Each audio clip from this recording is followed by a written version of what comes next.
चुंगी याद करता है कि उसकी जो पहले वाली गर्लफ्रेंड थी उसके साथ उसने डेट इसलिए किया था क्योंकि वो रिच थी। पर जब चुंगी को युनहा के बारे में पता चला कि वो ताइचिन ग्रुप की डॉटर है, इसलिए उसने उसे अप्रोच करना शुरू कर दिया। शुरुआत से लेकर अब तक युनहा से जितनी भी उसकी मुलाकात हुई वो सब चुंगी का बना बनाया प्लान था। चुंगी कहता है कि युनहा तुम्हारी रियलिटी मेरा सपना है।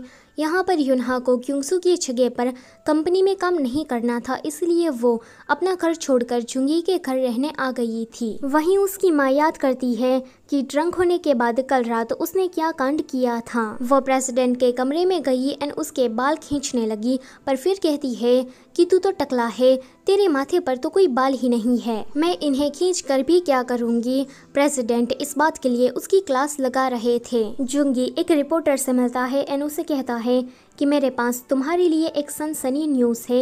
इतना कहकर वो उसे युनहा की कुछ इन्फॉर्मेशन देता है। जब वो घर आता है तो युनहा उसे बैक हग करती है एंड पूछती है कि तुम इतनी सुबह सुबह कहाँ चले गए थे।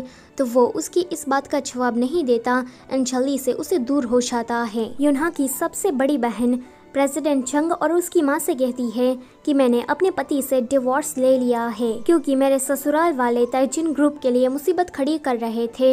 मैं अपने बच्चों को उसके फादर के पास छोड़कर आई हूँ क्योंकि उसने कहा कि मैं बच्चों का ध्यान रख लूंगा, तो आज से मैं यहीं पर ही रहने वाली हूँ।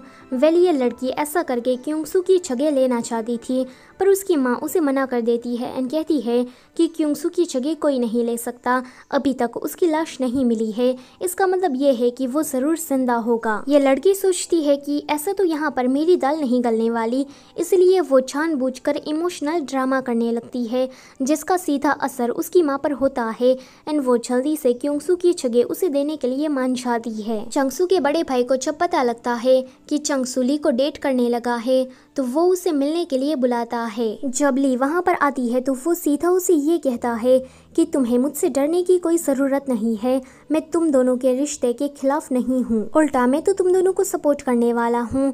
वो यहाँ पर दबे शब्दों में ली की बेइज्जती कर देता है ये कहकर कि तुम्हें इस तरह से पार्ट टाइमर की जॉब नहीं करनी चाहिए, अगर तुम कहो तो मैं अपनी कंपनी में तुम्हें अच्छी पोस्ट पर जॉब दिला सकता हूँ। ली को उसे देखकर कुछ ज्यादा अच्छी वाइब्स नहीं आ रही थी। जब इसके बारे में युनहा को पता लगता है कि चंगसू अब ली को डेट कर रहा है तो वो उसे कहती है कि अगर तुम उसके साथ शादी नहीं करने वाले तो यहीं पर ही रुक जाओ। चंगसू कहता है कि ली और मैं इस बात से पहले ही अग्री हो गए हैं कि हम दोनों सिर्फ डेट करेंगे, अभी तक हमने शादी के बारे में कुछ सोचा नहीं है। युनहा उसे कहती है कि आज तुम्हारे बड़े भाई ने ली को मिलने के लिए बुलाया था, अगर तुम दोनों की वजह से वो हर्ट हुई तो देख लेना, मैं तुम्हें छोड़ूंगी नहीं। यहाँ चुंगी सोचता है कि उसने रिपोर्टर को आर्टिकल में ये लिखने को कहा था कि युनहा एक चायबॉल है पर फिर भी छोटे मोटे पार्ट टाइम जॉब्स करती है। दरअसल में चुंगी का प्लान ये था कि जब सभी लोगों को युनहा के बारे में पता लगेगा तो युनहा को अपना काम छोड़ना ही पड़ेगा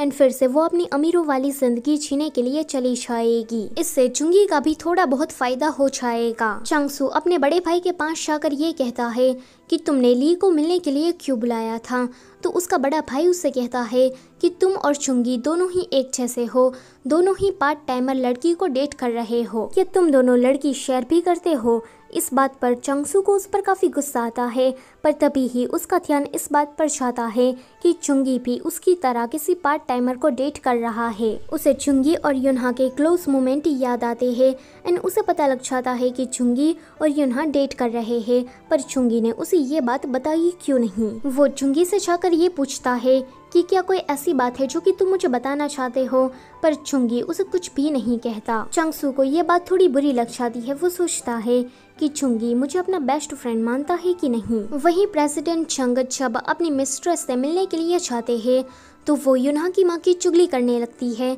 वो कहती है कि उसने मुझे मारा, मेरी इंसल्ट की और उसने मुझे धमकी दी कि वो गर्मा गर्म लोहे से मेरा चेहरा जला देगी। प्रेसिडेंट चंग कहते हैं कि मैंने सोचा था कि मैं यहाँ आकर आराम करूँगा, पर लगता है कि ऐसा हो नहीं पाएगा।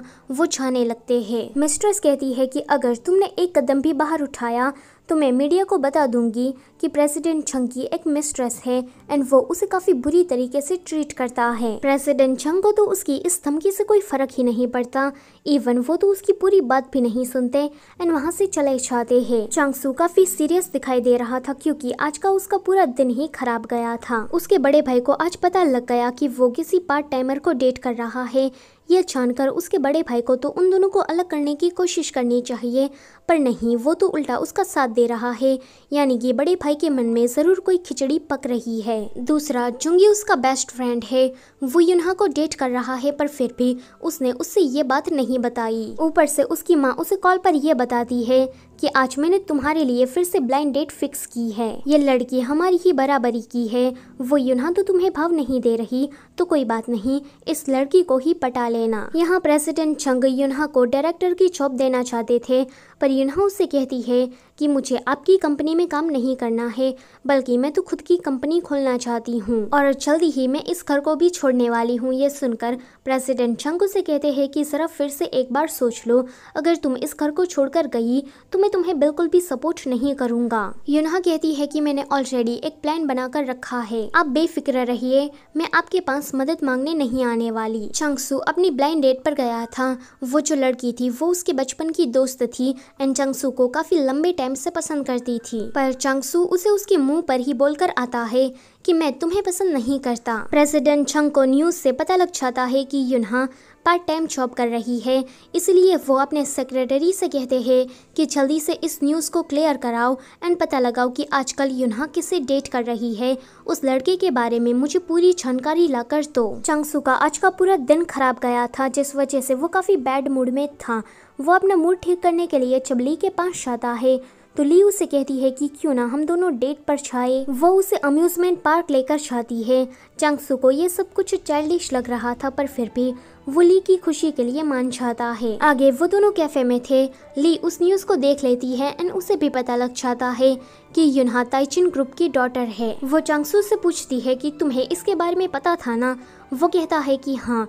ली गुस्सा हो जाती है कि अगर उसे पता था तो उसने उसे क्यों नहीं बताया। वो लोग क्या उसे इस तरह से अंधेरे में रख कर क्या उसका मजाक उड़ाना चाहते थे? ली उसे नाराज हो जाती है तो वो कहता है कि ये बस एक छोटी सी बात है, तुम इस बात का केओस क्यों बना रही हो? आज मेरा मूड काफी ज्यादा खराब था, मुझे लगा था कि तुमसे मिलने के बाद सब कुछ ठीक हो जाएगा, पर नहीं, तुम भी यहाँ पर झगड़ा ही करना चाहती हो। मैं यहाँ पर अम्यूजमेंट पार्क में आने के लिए तैयार हुआ सिर्फ और सिर्फ तुम्हारी खुशी के लिए।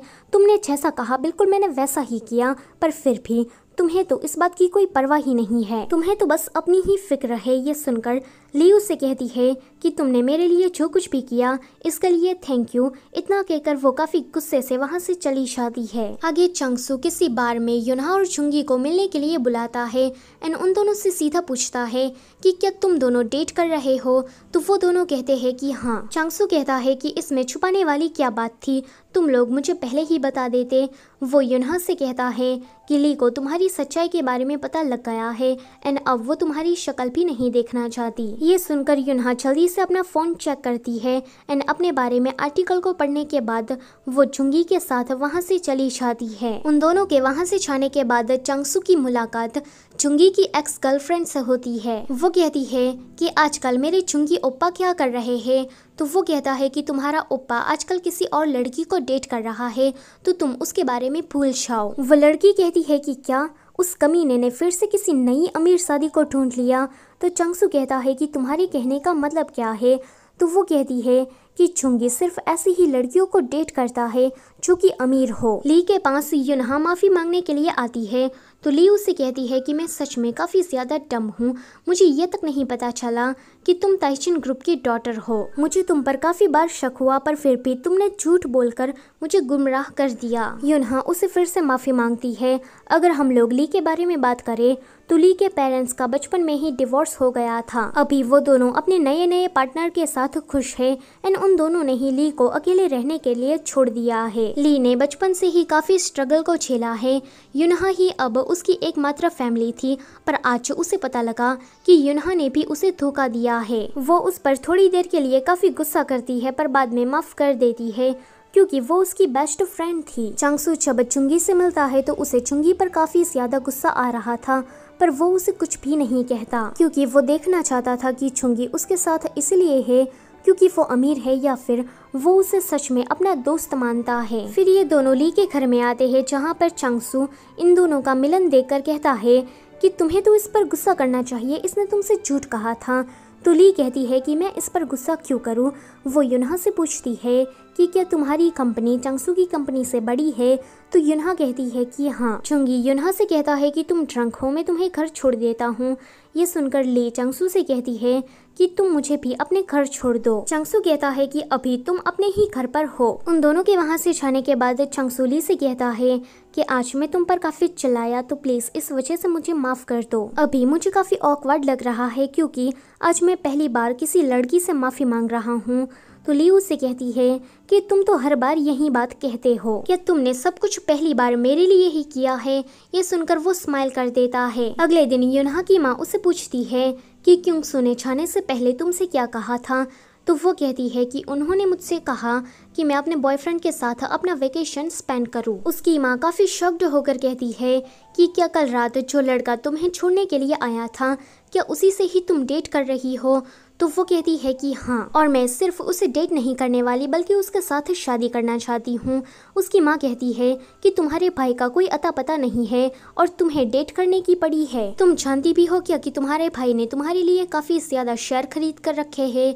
तो वो कहती है कि मैं कुछ समझी नहीं। उसकी माँ उससे कहती है कि तुम्हारा भाई तुम्हारे लिए काफी शेयर छोड़कर गया है ताकि तुम ताइचिन ग्रुप में काम कर सको। उसने ये सारा प्लान काफी लंबे टाइम पहले ही बना लिया था ताकि तुम ताइचिन ग्रुप में इजीली एंटर कर सको, लेकिन नहीं, तुम्हें तो सिर्फ डेट करने की ही पड़ी है। ये जानकर वो काफी ज्यादा शॉक्ड होती है। वो जल्दी से भागकर क्योंगसू के स्टडी रूम में जाती है जहाँ पर उसकी बड़ी बहन कब्जा करके बैठी थी। उसके जाने के बाद युनहा उस चाबी को ढूंढने लगती है जो कि क्योंगसू के सीक्रेट लॉकर की थी। जब वो कीज उसे नहीं मिलती तो वो काफी ज्यादा परेशान हो जाती है, पर वो सोचती है कि अगर क्योंगसू चाहता है कि मैं ताइचिन में काम करूं तो ये मैं जरूर करूंगी। अगले दिन प्रेसिडेंट चंग को चुंगी का पूरा बायोडेटा मिल जाता है। उसका सेक्रेटरी कहता है कि चुंगी अभी चंगसू की कंपनी में डेप्यूटी मैनेजर है। उसके डैड बीमारी के चलते अभी कोई काम नहीं कर रहे। उसकी माँ एक मैड है, यानी कि उसकी फाइनेंशियल कंडीशन इतनी ज्यादा अच्छी नहीं है। प्रेसिडेंट चंग कहते हैं कि फिर इस लड़की ने इसमें ऐसा भी क्या देख लिया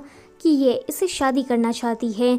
तो सेक्रेटरी कहता है कि चुंगी दिखने में काफी ज्यादा अच्छा है, वो बिल्कुल एक मॉडल की तरह लगता है। फिर वो युनहा से मिलते हैं। युनहा उससे कहती है कि मैं आपकी कंपनी में काम करना चाहती हूँ। प्रेसिडेंट चंग से कहते हैं कि तुमने तो अपना मन बड़ी ही जल्दी बदल लिया। इस पर वो उसे कुछ नहीं कहती।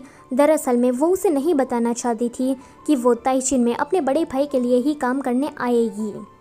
सो गाइस, इसी के साथ ये वाला पार्ट होता है यहीं पर ही खत्म।